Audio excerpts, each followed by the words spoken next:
একটা সময় আমি ভাবতাম সবাই আমার মঙ্গল চায়, সবাই আমার আপনজন। কিন্তু সময় আমাকে শেখালো সব মুখের হাসিতে আন্তরিকতা থাকে না। সব মুখ হাসে না আপনার আনন্দে। কিছু কিছু মুখ হাসে আপনার কষ্টে, আপনার দুঃখে, আপনার ধ্বংসে।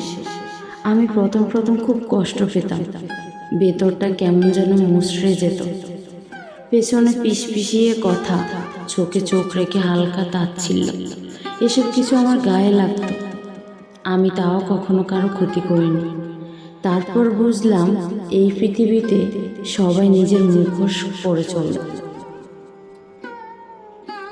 অনেকে অপেক্ষায় থাকে আমি কখন ভেঙে পড়ব। তারা তখন নীরবে মজা নেবে, আর আমি কেবল কষ্ট পাব। যেদিন থেকে আমি সিদ্ধান্ত নেই আর না, নিজের সম্মান, নিজের মান এবার নিজের হাতেই তুলে নেব। কারোর কথায় আর কান দেব না, কারো বিষাক্ত দৃষ্টিতে আর আঘাত পাব না।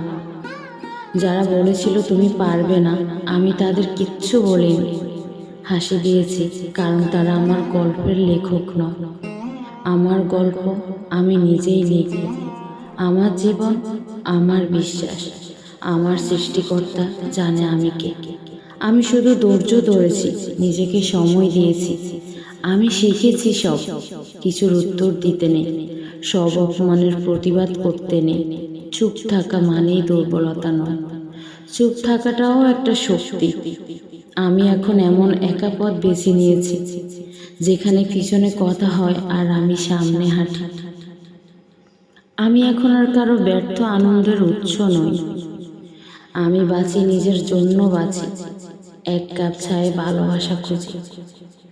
পুরনো ছবি দেখি, আকাশের নীলে হারিয়ে যায়। আমি কৃতজ্ঞ সেই আঘাতের জন্য, যা আমায় ভেঙে দেয়নি, বরং আমায় গড়ে উঠতে সাহায্য করেছে। আমি কৃতজ্ঞ সেই নিঃসঙ্গতার জন্য, যা আমাকে শিখিয়েছে নিজেকে ভালোবাসতে। আমি এখন জানি আমি কারো গল্প নই, আমি আমার একটা নিজের আস্ত গল্প।